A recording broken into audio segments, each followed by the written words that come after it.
Aujourd'hui on va partir sur un concept que vous m'avez pas mal demandé, vous allez me suivre quelques jours dans mon quotidien de graphiste illustratrice freelance. Alors du coup cette semaine j'ai bossé pour une entreprise mais le résultat est encore confidentiel. Mais par contre ça sortira en vidéo prochainement, donc vous en apprendrez bientôt plus sur ce projet. Mais j'ai quand même pas mal bossé pour mon auto-entreprise cette semaine et c'est ce qu'on va voir ensemble. Le projet qui m'a pas mal occupé ces derniers temps, c'est ma préparation pour Polymanga. C'est un salon qui va avoir lieu en Suisse du 29 mars au 1er avril 2024 à Lausanne. J'ai postulé il y a quelques semaines pour pouvoir y être exposante et j'ai été sélectionnée. Du coup, je pense que c'est le moment idéal de s'inquiéter sur ce que je vais vendre et comment je vais présenter mon stand. J'avais déjà fait un salon l'année dernière à Paris, le Salon Fantastique, et franchement c'était sympa mais je trouvais que mes créas n'étaient pas assez mises en valeur. Alors j'ai commencé à réfléchir à la possibilité de créer un nouveau présentoir. J'ai commencé par dessiner le projet de mon présentoir. Je veux le faire en bois et vu ses dimensions, malheureusement ça ne va pas rentrer dans ma découpeuse laser. Je ne suis pas très gros bricolage et travaille du bois, alors j'ai mis à contribution mon beau-père pour m'aider. Et on va aller le retrouver et braver les bouchons et la grève des agriculteurs aujourd'hui pour l'aider, ou plutôt pour le filmer pendant qu'il finalise mon présentoir. De son côté, il avait déjà réalisé un petit prototype. Bien qu'il n'ait pas encore le système pour se tenir debout, là pour l'instant il tient contre un tréteau. Et les petites étagères sont aussi beaucoup plus larges que prévu. Alors on va reprendre ces détails ensemble. La première étape, c'est de changer les étagères. On est parti sur un bout de bois moins large qui a dû être découpé en 3. Heureusement mon beau-père est super équipé, parce que j'aurais directement été coincée à cette étape. Chez moi j'ai bien une scie, mais clairement ça n'aurait pas été le même délire qu'ici. Allez, on fait un peu d'ASMR bricolage, pas sûr que ça détende, mais ça vous met dans l'ambiance. Ensuite on a retiré les premières étagères et on les a remplacées avec les nouvelles. Je dis on, mais j'étais plutôt là en soutien moral, vous l'aurez compris. Au début, on a fait ça comme système pour maintenir le présentoir debout. Et ce n'était pas stable du tout, donc on a tout démonté et on a choisi de faire un système plus solide sur charnière. Il a fallu couper toujours plus de bois pour solidifier et réunir les 2 bouts de bois sur charnière à l'arrière du présentoir. Ça s'est avéré un peu plus galère parce que pour fixer ces bouts de bois, il a fallu percer sur toute la largeur des planches. Et je ne voulais pas filmer, mais une mèche de perceuse a péri durant cet exercice.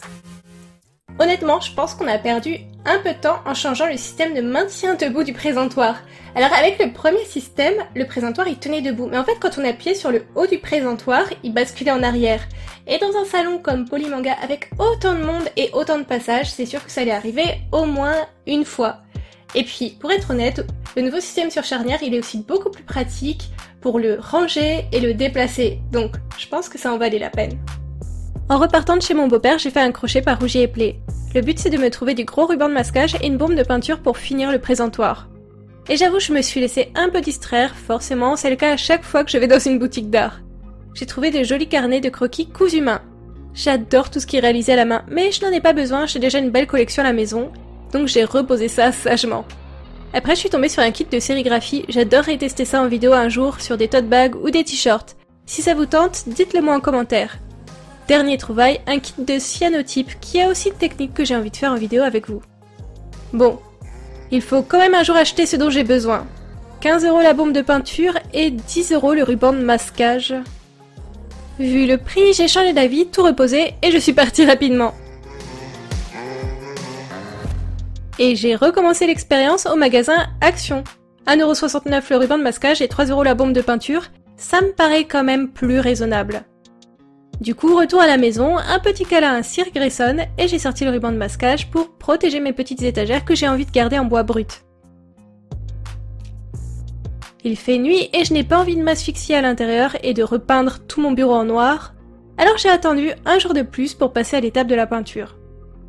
Je suis pas très douée avec une baume de peinture et j'ai trouvé le moyen d'avoir des coulures sur un projet aussi simple que de faire un aplat uniforme. Mais ça ne se voit pas à moins d'avoir le nez collé dessus. Alors disons que c'est ok. Allez, retour de l'ASMR bricolage, je vous laisse en profiter.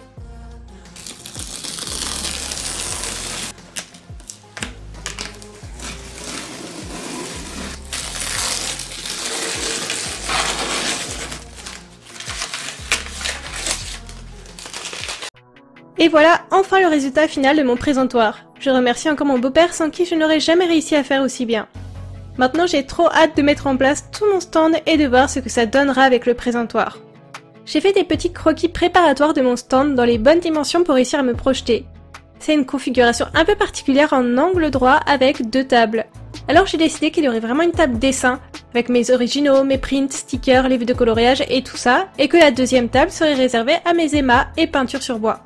Mais pour présenter assez de peintures sur bois pour remplir mon stand, ça veut dire que je vais devoir en refaire, et en refaire plein.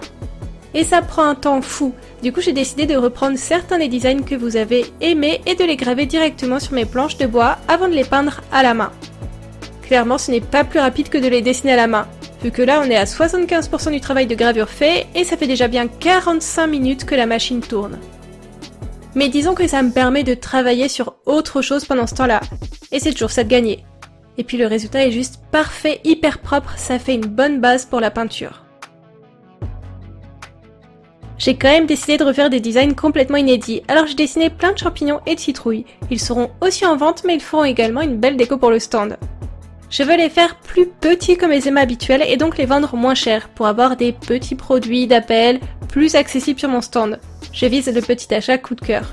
J'espère croiser plein de sorcières et de sorciers qui voudront adopter ces petites champignonneries d'Halloween. Ceux-là, je vais les mettre sur le stand côté table à dessin et pas côté émas. Parce que côté dessin, j'ai un univers plus sorcière, fantastique, alors je pense que ça sera plus sympa visuellement. Enfin, je dis ça, mais je risque encore de changer tout mon concept de stand d'ici là. En tout cas, leur plus petite taille me permet de ne pas gaspiller mes planches en bois. Parfois, lorsque je découpe dedans, je laisse pas mal de vide et c'est l'occasion parfaite pour venir redécouper. Pareil, comme pour mes émas classiques, je laisse ma Xtool graver et découper directement les motifs pour avoir les mains libres et pour travailler sur autre chose en parallèle. D'ailleurs, la vidéo de test sur cette machine a vraiment bien marché sur ma chaîne YouTube. Par contre, je n'y parle pas forcément à fond de tous les détails techniques et de toutes les réalisations que je peux faire avec. Si ça vous intéresse d'avoir une nouvelle vidéo sur le sujet, n'hésitez pas à me dire en commentaire. Comme ça, je pourrai voir si ça peut intéresser certains d'entre vous.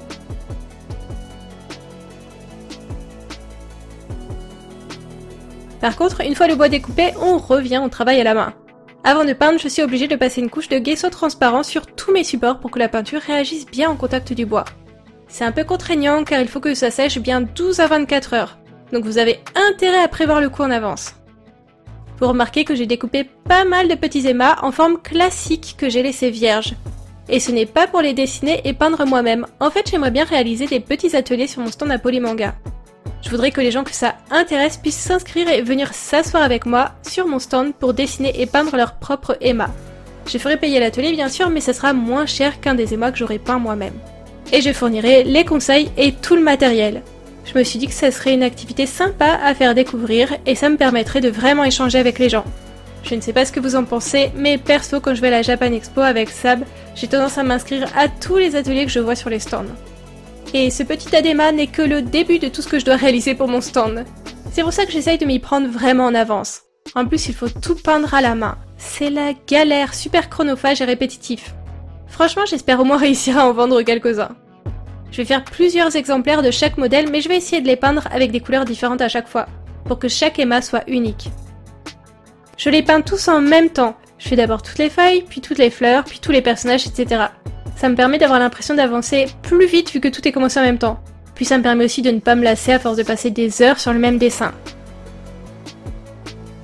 Il y a encore tellement d'autres choses que j'aurais aimé vous montrer et vous expliquer lors de cette vidéo, mais bon, il est vendredi, il est 19h45 et il faut aussi que j'arrive à finir cette vidéo et son montage avant demain, alors malheureusement, il faut faire des choix. Mais en vrac, je voulais vous montrer les finitions de mon dessin Patreon du mois dernier, l'impression des stickers pour les Patreons, la finition de mes nouveaux émas, parce que pour eux, j'ai envie de leur appliquer une couche de résine UV. Et j'avais aussi envie de vous parler de ce que je vais réimprimer pour mon stand. J'ai envie de refaire un petit tirage de livres de coloriage.